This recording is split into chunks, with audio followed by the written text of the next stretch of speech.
네, 안녕하세요. GB투자장 마경환입니다. 네, 오늘은 제가 특정한 주제를 가지고 설명드리는 시간인데요. 저희 벌써 11월 말이죠. 11월 말이라서 내년도 시장 궁금하신 분들이 많으실 것 같아서 제가 당분간 좀 내년도 글로벌 주식시장 전망 관련돼서 여러 투자은행들의 뷰를 좀 한번 정리해서 좀 설명드리는 시간을 좀 가지도록 하겠습니다. 오늘은 그 첫 번째 시간으로 골드만삭스가 내년 시장을 어떻게 보는지 한번 내용을 한번 공유해 드리고자 합니다.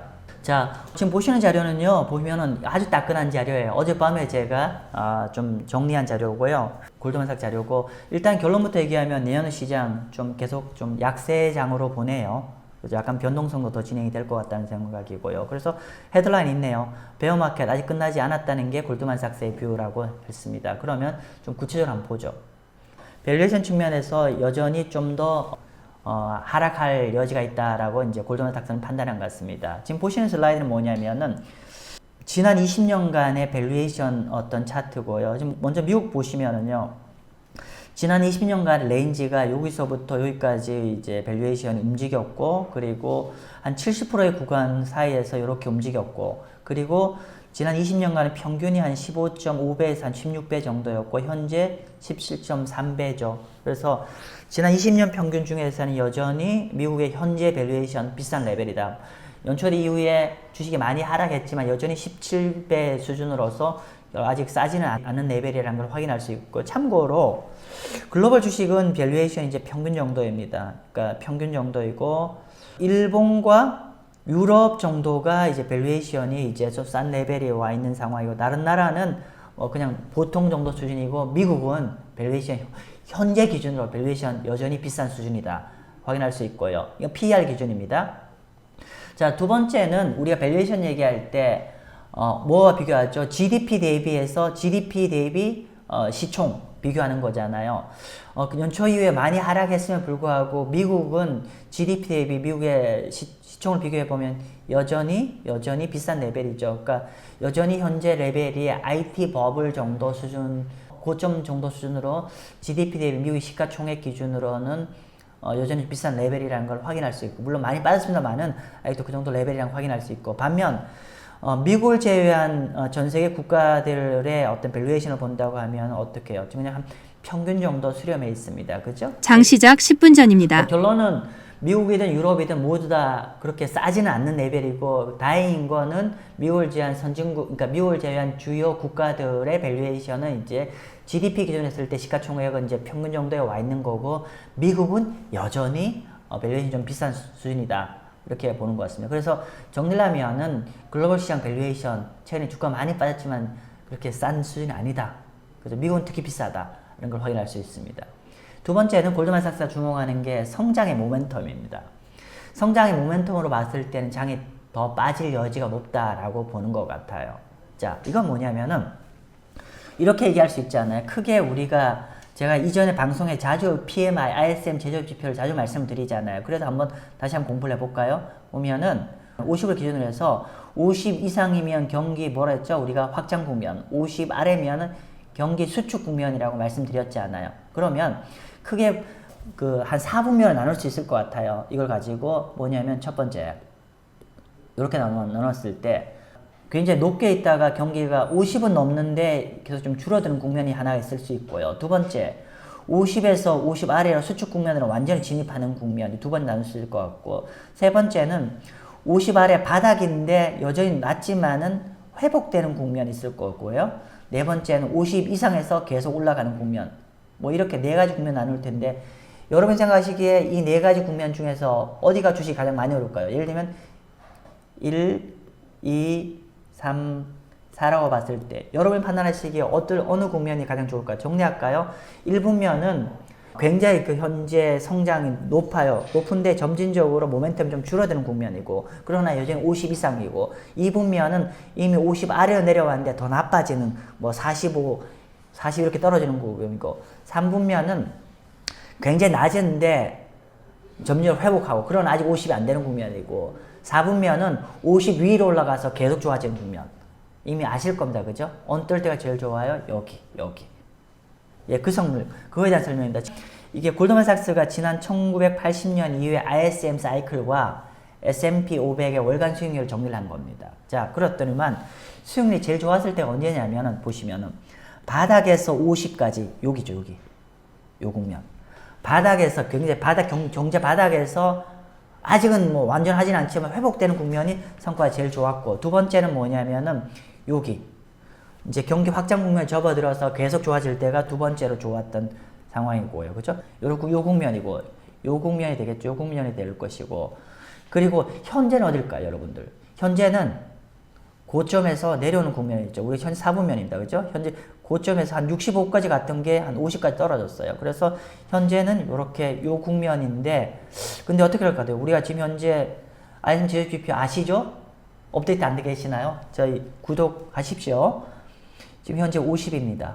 그래서 요렇게 떨어지면, 만약에 50 아래로 떨어지면 수익이 기본적으로 주식 성과가 되게 좀 안 좋아집니다. 그래서 정리를 하면은 떨어지는 국면인데, 경제가 이제 PMI에서 떨어지는 국면인데, 그래도 아직은 50을 좀 지키는 국면인데, 앞으로 만약 이렇게 아래로 떨어지면은 주식 성과가 더 안 좋아지겠죠. 이게 지난 한 40년간의 성과입니다. 자, 그러면 지난 PMI가 앞으로 어떻게 되는지 좀 우리 예측하면 좀 더 성장의 모멘텀을 예측해서 주식을 예측할 수 같은데, 자, 보면은 골드만이 지금 정리한 자료를 보면은 얘네들이 어떤 걸 했냐면은 골드만삭스 파이낸셜 컨디션 인디케이터 같은 게 있어요. 그죠? 여기. 근데 결론은 얘기를 하면 뭐냐면은 여기 보시면은 요걸 뒤집어 놨습니다. 그러니까 즉 아래로 내려갈수록 여기 짙은 색깔의 인디케이터가 미국의 금융시장 인디케이터가 굉장히 타이트해진다는 의미가 되는 겁니다. 그죠? 그리고 여기가 요 인디케이터가 ISM 제조표보다도 한 6개월 선행 지표라고 합니다. 6개월 선행이요. 6개월 선행 지표로 나오는데, 6개월, 그러니까 그 ISM 제조보다 여기가 6개월 선행이 떨어지는데, 이게 아래로 내려갈수록 타이트해지는 거죠. 근데 현재 미국 ISM 제조표, 방금 말씀 제가 드린 대로 딱 50이에요. 즉, 이렇게 계속 내려가면은 적어도 ISM 제조표가 골드만삭스의 금융시장 여건 상황을 본다고 하면 한 45까지 더 추가 악화될 것 같아요. 그죠? 제가 드리고 싶은 요지 이해되시죠? 제목이 있어요. 타이트한 금융시장의 여건은 ISM 제조업 지표가 더 나빠질 거라고 의미한다. 그러면 방금 앞 슬라이드 말씀드렸잖아요. 그러면 이 국면에 해당이 되겠죠. 따라서 어떤 성장의 모멘텀이 좀 더 악화될 것 같고, 그럼 주식시장도 좀 안 좋아질 것 같다는 게 두 번째 논거입니다. 세 번째는 제가 자주 말씀드렸죠. 지난번에 방송에서도 그 말씀드렸는데, 우리가 바닥을 찍고 추세로 올라갈 때 전제 조건이 뭐였죠? 그 기억나시나요? 첫 번째 패드컷, 연준금리 인하를 해야 되고, 그리고 2년 만기 국채금리가 추세적으로 좀 떨어져야 된다고 말씀드렸는데, 골드만삭스가 또 같은 얘기를 하네요. 뭐 한번 볼게요. 지금 보면은 정책금리가 그 전세 주요 은행인데 여기가 연준입니다. 연준 걸 보시면 그런 거고요. 어쨌건 간 내년 초까지는 조금 더 정책금리 더 올라갈 거로 전망을 하고 있죠. 참고로 골드만삭스가 가장 금리에 대해서는 좀 다른 하우스들보다는 좀 더 높은 금리가 오래 유지될 거로 전망을 하는 하우스인데, 어쨌건 간에 골드만삭스가 보는 뷰는 여기 제목이 있어요. 골드만삭스는 2024년 전까지는 연준이 금리 인하를 하지 않을 거다. 보시면은 이렇게 동결로 유지되다가 24년부터 떨어질 거로 전망을 하고 있어요. 즉, 아까 우리가 이전에 말씀드린 대로 내년 안에는 연준 금리 인하 없을 거다라고 보는 것 같고요. 두 번째는 이제 제가 자주 말씀드렸죠. 여기 2년 만기 국채금리. 어떻게 말씀드렸죠? 이렇게 말씀드렸잖아요. 2년 만기 국채금리가 정점을 찍고 꺾여 내려가면은 그때부터는 주식시장이 추세적으로 올라갈 것 같다는 얘기인데, 똑같은 얘기예요. 똑같은 얘기. 1955년부터 해서 2년만 국채금리 정점을 기준으로 했을 때 주식시장을 좀 그려놨는데, 근데 본격적으로 올라가는 거는 2년만 국채금리 추세가 떨어진 이후에 이렇게 추세로 올라가더라. 그리고 여기 있네요. 만약에 우리가 마지막 금리 인상으로 지금 들어가는 국면에서는 통상적으로는 주가는 좀 약하게 되죠. 어디? 여기죠. 여기. 그죠?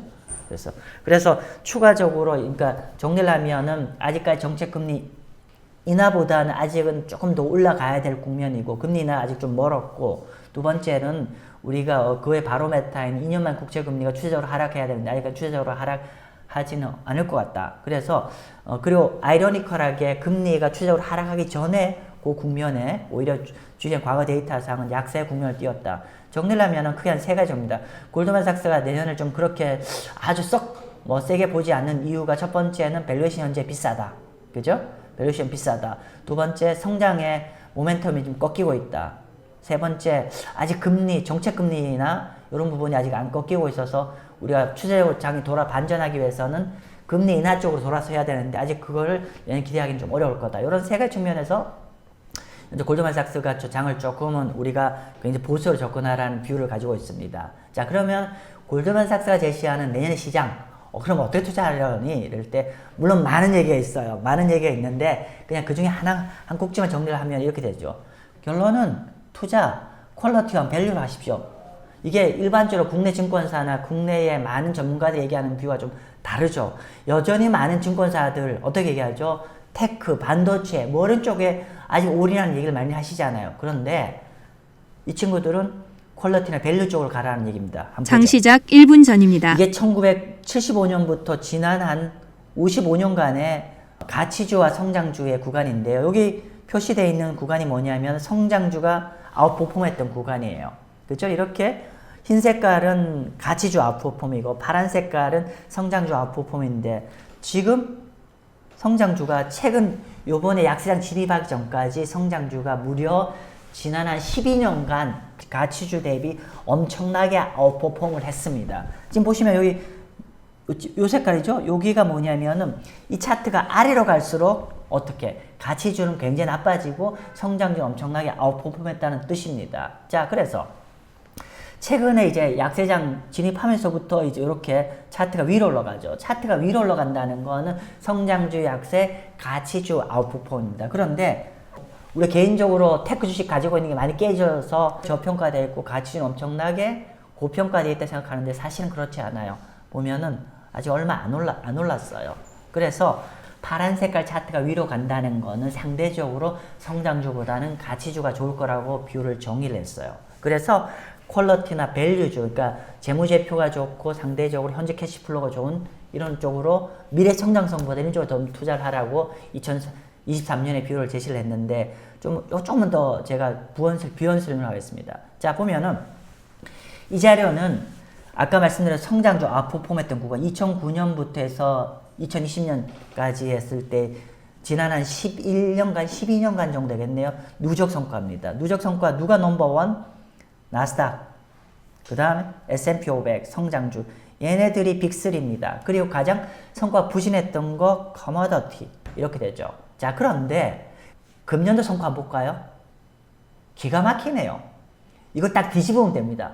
제일 좋았던 놈 어디가 있어요? 여기가 있어요. 제일 박살나 있고 그 전에 가장 성과 부진했던 애들 여기 보시면 가장 앞단에 와 있어요. 그죠?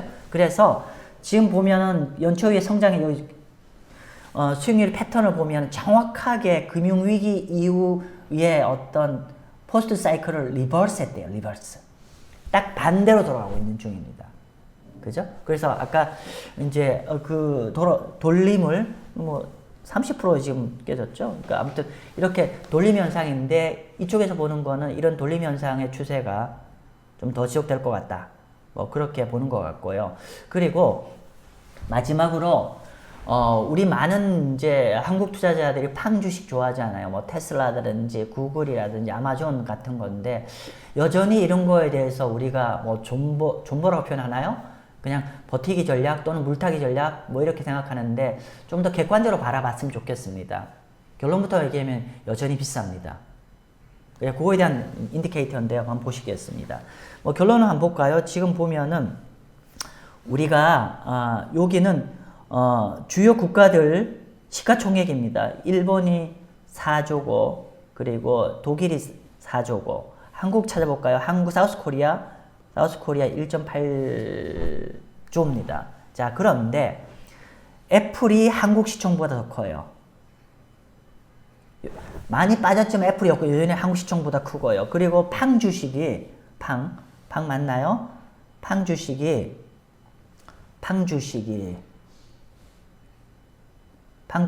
여전히 일본과 독일의 국가 GDP보다 더 큽니다. 물론 뭐 어떻게 평가하실 뭐 엄청난 이 개별 기업들이 엄청난 미래 비전이 있어서 또 포텐셜 보시는 분 입장에서는 당연히 더 비싸게 볼 수 있지만 그냥 객관적으로 봐서 또 보면은 과연 애플 하나가 한국이란 나라보다 더 비싸야 될 이유가 있는 건지, 또 팡 주식이 독일 같은 나라 전체보다 더 비쌀 수 있는 건지에 대해서 한번 고민하실 필요가 있습니다. 이 제목이 뭐냐면은 최근에 테크 주식이, 메가 테크 주식이 밸류에이션이 많이 빠졌음에도 불구하고 여전히 주요 국가들 국가 GDP 정도 수준이다, 그 얘기입니다. 그래서 이 부분을 한번 우리가 지금 많이 깨졌지만 우리가 팡 주식이나 이런 걸 많이 갖고 있는 분들은 한번 고민해 보시면 좋을 것 같습니다. 그리고 마지막으로 정리를 하면은 제가 오늘 골드만삭스 전망부터 말씀 좀 드렸는데, 골드만삭스가 참고로 월가에서 가장 불리시한 전망을 가지고 있는, 전통적으로 가장 불리시한 전망을 갖고 있는데, 골드만삭스가 이렇게 약간 보수적으로 접근한다는 거 여러분 꼭 명심하시면 좋을 것 같습니다. 네, 오늘 여기서 마치도록 하겠습니다. 감사합니다.